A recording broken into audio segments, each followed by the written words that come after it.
বন্ধুরা এখন আছি মেট্রো স্টেশনে, ট্রেন ঢুকবে সেই অপেক্ষায় আমরা এখন দাঁড়িয়ে আছি তিনজনেই।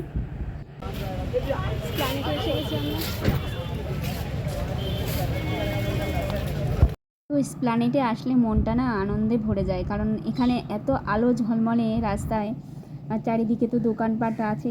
তোমরা যারা এসেছো আগে তোমরা তো জানোই, আমার তো খুব ভালো লাগে স্প্ল্যানেটে যেতে। এক তো মেট্রোতে চলা যায়, মেট্রোতে চড়তে আমার আর আমার সোহমের খুব ভালো লাগে। আর এখন আমরা ঢুকে গেছি শ্রীলেদার্সে।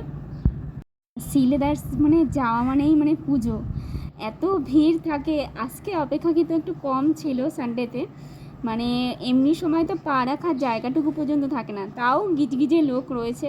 তার মধ্যে ঘুরে ঘুরে ঘুরে ঘুরে মেলাচ্ছি, কি দারুণ লাগছে। দেখো আলো ঝলমলে, মনে হচ্ছে পুজো শুরু হয়ে গেছে। আর এখানে আমাদের বাড়ি ফেরার টাইম হয়ে গেছে, এখন আমরা স্টেশনে যাচ্ছি। তাই গুড মর্নিং বন্ধুরা, কেমন আছো সবাই? আশা করি তোমরা সবাই খুব ভালো আছো, আর আমরাও ভালো আছি। তো রাত্রে কালকে স্প্ল্যানেটে গেছিলাম, স্প্ল্যানেট থেকে এসে আর ব্লগ করা হয়নি। খাওয়া দাওয়া করে তাড়াতাড়ি করে ঘুমিয়ে পড়েছি। আর সোহমের বাবার যেহেতু অ্যালার্জি হয়েছে, তো অ্যালার্জির ওষুধ খেয়েছে, আর তারপরের থেকে না ওর ঘুমটা হচ্ছে খুব। তো বলছে তাড়াতাড়ি করে খেয়ে দিয়ে শুয়ে পড়ো। ঘুমিয়ে পড়েছি। আর আজকে অনেক দেরিতে ঘুম থেকে উঠেছি, আজকে মানডে, আজকে স্কুল ছুটি। সোহমের বাবা অলরেডি স্নান টান করে দোকানে চলে গেছে। আর আজকে টিফিনেরও কোনো ঝামেলায় পড়িনি, আজকে হচ্ছে সিম্পল ছাতু মুড়ি। আমি আর সোহম এখন ব্রেকফাস্ট করছি, আর বাবা খেয়ে দিয়ে বেরিয়ে গেছে। আমি এখনও স্নান করিনি। তো সকালে উঠে ফ্রেশ হয়ে নিয়েছি, তারপরে আমি এখন স্নান করতে যাব। খেয়ে দিয়ে স্নান করব, স্নান করে এসে পুজো দিয়ে রান্না করব। যে সোহম এখানে খাচ্ছে, আর আমি এখানে এই যে, আমার একদম ভালো লাগে না ছাতু মুড়ি খেতে, সোহমেরও পছন্দ নয় ছাতু মুড়ি খাওয়া, কিন্তু একদিন আর দিন তো খেতেই হয় না। আজকে রুটি করতে ইচ্ছাও করছে না, আর দেরি করে যেহেতু ঘুম থেকে উঠেছি, বেলায় রুটি করলে পরে সোহমের বাবা রুটি খেয়ে দোকানেও যেতে পারবে না। আজকে এই জন্য ছাতু মুড়িটাই খেতে হচ্ছে। আমাদের ব্রেকফাস্ট হয়ে গেছে, আর আমি এখন যাব স্নানে। আর সোহমের স্নান সকালবেলা হয়ে গেছে, স্নান করে ও শ্যাম্পু ট্যাম্পু দিয়ে স্নান করে নিয়েছে। ও যেহেতু সকালবেলা স্কুলে যায়, তো সকালেই স্নান করে নিয়েছে।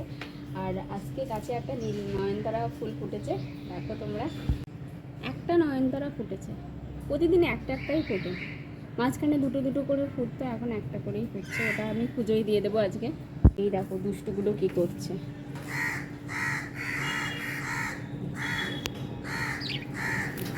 দেখো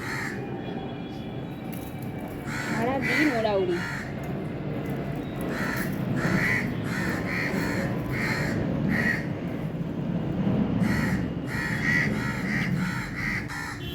লেজ নাম্বা পাখিটা না, মানে খিদে পেয়ে গেলেই না একদম খাঁচার সামনে চলে আসে।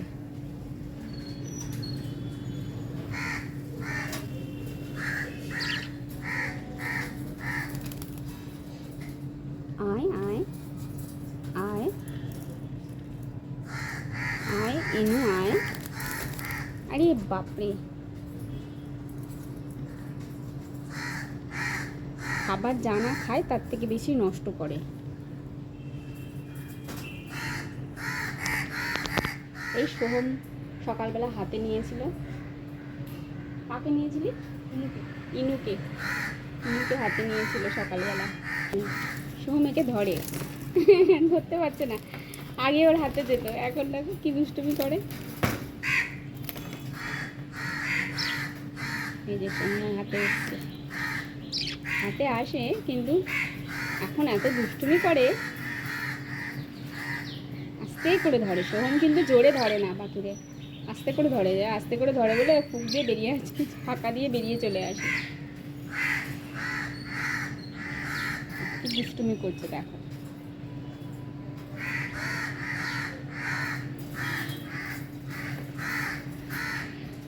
আজকে ধরতেই পারবি না তুই। এই যে এমন আস্তে ধরবে তো আর কামড়ে কুমড়ে বেরিয়ে আসবে। না ছেড়ে দে বাবাই, ছেড়ে দে।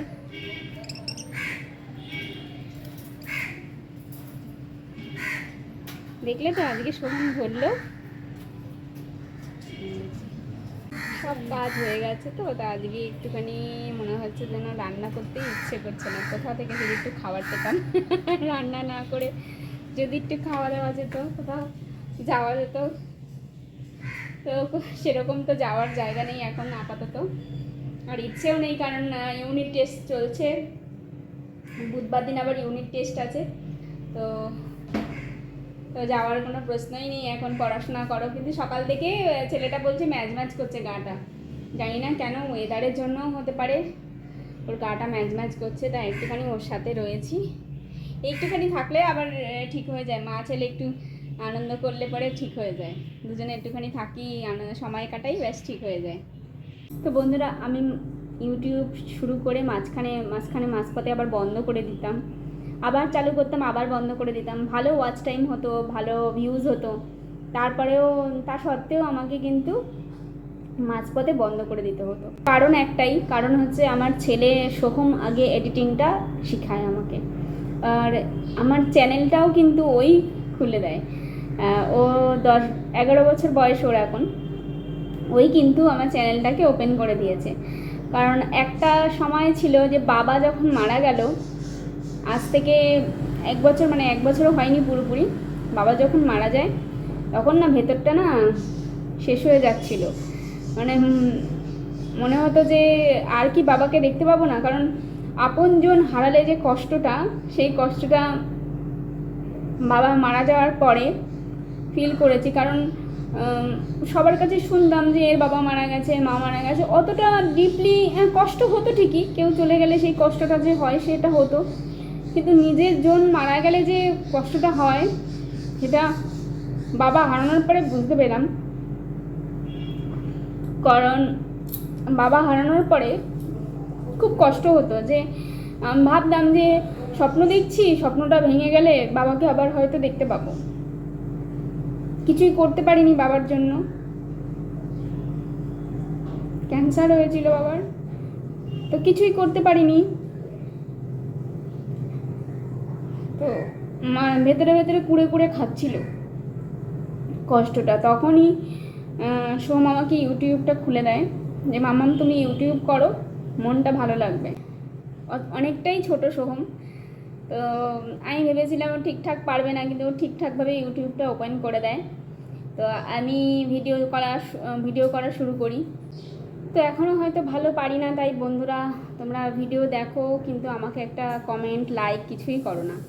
তো তোমরা প্লিজ আমাকে এইটুকু সাহায্য করো, যে একটা ছোট বোন হয়ে বা একটা ছোট বোনের মতো কেউ দেখতে পারো, কেউ দিদির মতন দেখো। তো তোমরা যারা আমার ভিডিও দেখছো প্লিজ আমাকে একটু সাপোর্ট করো সামনের দিকে এগিয়ে যাওয়ার জন্য। তো এখন আমি আস্তে আস্তে এডিটিংটা শিখে গেছি, সোহমের কাছ থেকেই শিখেছি। তো আমি ও শেখাতে চাইতো না, ও বলতো মামা আমি তোমাকে করে দেবো, কিন্তু আমি মনে মনে ভাবছি যে আমার এই এডিটিংয়ের জন্য ওর পড়া বা কোনো কিছুতে যেন ওর প্রবলেম না হয়, তাই জন্য ওর কাছ থেকে আমি শিখে নিয়েছি। আস্তে আস্তে করে অনেকটাই পারি এখন নিজেই নিজেরটা এডিটিং করছি, নিজের ভিডিওগুলো এডিটিং করছি। তো তোমাদের কেমন লাগছে প্লিজ আমাকে কমেন্ট করে জানিও, যে ঠিকঠাক পারছি কি না, ভুল ভ্রান্তি সবই বলো আমাকে। তো আজকে তোমাদের সাথে এই কথাটা আমি শেয়ার করলাম। তোমরা যদি আমায় একটু সাপোর্ট করো তাহলে আমি এগিয়ে নিয়ে যেতে পারবো সব কিছু। অনেক ঘাত প্রতিঘাত আছে জীবনে, তো আমরা মনে করি কি যে নিজের পায়ে দাঁড়ানোর চেষ্টা তো সবাই করে না। আমি বিয়ের আগে টিউশন করতাম, এখন টিউশনটা আমি করি না। বিয়ের পরেও সোহম হওয়ার পরেও কয়েকদিন টিউশন করেছিলাম, তো এখন ঘরের কাজ সামলে টিউশনটা আমার দ্বারা হচ্ছে না। কারণ টিউশনটা তো রেগুলার বেসিসে হয়, শনি রবি শুধু ছুটি থাকবে, তো আর অন্য দিন তো টিউশন করাতেই হয়, তা সোহমকে টিউশনে নিয়ে যাওয়া নিয়ে আসা এগুলোও থাকে, তাই আমি ঠিক মতন টিউশনটাও করাতে পারছি না। তো ঘরে বসে কি করব, তখন মনে হয় যে কিছু তো একটা করে যদি কিছু হয়, তো সেই যদি কিছু হওয়ার অপেক্ষায় আমি বসে আছি। তো ভালোবেসে এই বোনটাকে বা দিদিটাকে কেউ সাপোর্ট করো, যদি ভালো লাগে একটু সাপোর্ট করো সামনের দিকে এগিয়ে নিয়ে যাওয়ার জন্য, এটাই তোমাদের কাছে আমার বলার ছিল। আমি কোনো বড় ইউটিউবার নই, সবাই প্রথম থেকে ছোটই থাকে, আস্তে আস্তে সে তোমাদের সাহায্য নিয়ে তারা বড় হয়। আর আমি চাইবো তোমরাও চেষ্টা করো যে কোনো কেউ ইউটিউব এমন একটা প্ল্যাটফর্ম, এখানে এসে ঘরের কাজ দেখিয়ে ঘরের আমরা নর্মাল হাউসওয়াইফরা ঘরের কাজ দেখিয়ে, যেখানে কোনো ইনভেস্টমেন্ট ছাড়া আমরা ঘরের কাজ দেখিয়ে নিজের পায়ে দাঁড়াতে পারি। তো আজকে তোমাদের সাথে একটা কথা শেয়ার করলাম, মনটাও ভালো লাগলো। তোমরা আমার বন্ধু, তোমাদের সাথে সব রকম কথা শেয়ার করে আমার আমার ভালো লাগলো। তো আজকের ভিডিওটা এখানেই শেষ করছি। দেখা হবে নেক্সট আরও একটি ব্লগে। ততক্ষণের জন্য তোমাদের সবাইকে টাটা। ভালো থেকো, সুস্থ থেকো, নিজের খেয়াল রেখো, বাড়ির সবারও খেয়াল রেখো।